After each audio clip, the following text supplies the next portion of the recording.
Today we're talking about the what-ifs in life. One day I was driving down the road and the car in front of me was next to a big truck with pipe on the truck. And the pipe rolled off the truck and landed on top of the person in the car, and their life was instantly gone. I remember thinking, what if they had just gone 5 seconds slower? Or what if they had gone 5 seconds faster? One time, one of my buddies was flying and he really had to go to the bathroom. And he looked around and he thought, man, I shouldn't land out here, but he had to go to the bathroom. So he found a grassy spot there in Alaska, landed, went to the bathroom, came back to the plane, and he noticed oil all over the cowling. And in fact, I think it was a head gasket had blown. Something had gone wrong. And he said, if I had kept going, I surely would have crashed. Or at least I surely would have lost engine power in the air. So what if he hadn't stopped to go to the restroom? There are so many uncertainties in life. And when it comes to Christian theology, people often want to eliminate the uncertainty.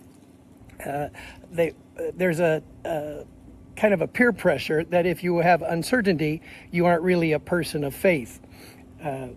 If you have a moment of doubt, you are not a person of strong belief. However, I have a different perspective of that, which I'm wanting to talk to you about today. We are in Psalm 46. God is our refuge and strength, an ever-present help in trouble. Therefore we will not fear, though the earth give way and the mountains fall into the heart of the sea. The key word for our conversation is the word though. Though the mountains fall into the sea. Though the earth gives way. Though there are so many what-ifs. Now, Max Wiltshire, now with the Lord, loved to talk to me about Exodus 13, verse number 17. Exodus 13, verse 17. When Pharaoh let the people go, God did not lead them on the road through the Philistine country, though that was shorter. For God said if they face war, they might change their minds and return to Egypt. So God led the people around by the desert road toward the Red Sea. Notice the key word in relationship to our conversation today. For God said, if they face war, they might change their minds. I'll never forget the day in systematic theology, Dr. Dan Pakoda said, God knows the what-ifs. At 22, 21, whatever age I was at that class, I didn't understand the depth of God knowing the what-ifs. God knows if you had bought that stock, what would have happened? God knows if you had not been married at that time to that person, what would have happened? God knows about the speed, like I mentioned, the lady in front of me. God knows about things that are unknowable to us. We don't know the what-ifs. We don't know what's on the other side of if. We don't even know what's on the other side of 10 minutes from now, let alone a complex decision 38 million brain cycles down the trail. I mean, it just takes seconds for the brain to do billions of transactions. But God knows the what-ifs. When God let the people go, God did not lead them on the road through the Philistine country, though that was shorter. God was leading them. And God knew, okay, these are the children of Israel, and they might do this and they might do that. God knew both mights. God knew both options. And this is the NIV. It says they might change their minds and return to Egypt. The idea, of course, is that God knew the best way to lead the children of Israel out of Egypt. God knows the best way to lead you. God knows the best way to lead his world, his universe, and perhaps multiple universes. Who knows? God has it all figured out. We don't. And so the psalmist says, God is our refuge and strength, a very present help in trouble.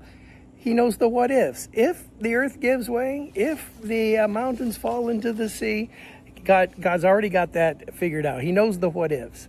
And so hopefully that reduces your uncertainty. Hopefully that helps you and me reduce that, what we call it the other day, let me see, intolerance of uncertainty. God knows our intolerance of uncertainty. And I'm featuring second curves at the moment, people starting something brand new with their lives at some point. You might be 18, just finished high school, and you're ready for your next curve. You might have graduated from college, or you might be retired and ready to do your next curve. Uncertainty is one of the barriers to second curves. I've invited many people to go into all the world with me and meet great people and love God's world, and often get questions like, what do they eat there? One guy asked me, do they have beds there? And it's uncertainty. And uncertainty can hinder us from boldly stepping into our own lives. I am not trying to get anybody to step into somebody else's goal for their lives. I'm trying to get us to step into our own goals for our own lives. And all you parents know, like, I have goals and wishes for my children, but I'm not trying to get them to step into my goals for their life. I want them to step into their goals for their lives. So the intolerance of uncertainty goes down, I believe, for the Christian who knows that God knows the what ifs. For example, a common one that I hear is, do I do traditional chemo when I'm diagnosed with a disease? Do I do alternative treatment? Or do I do nothing and trust God, so to speak? The third option sort of hints that people who do chemo don't trust God, or people who do alternative treatments don't. That's not, I don't think that's what people mean when they say, or trust God. It's uncertain. We don't know what will happen if we take the left-hand curve or the right-hand curve, but God knows. And to be able to relax and say, God, I'm going to trust you with what I don't know.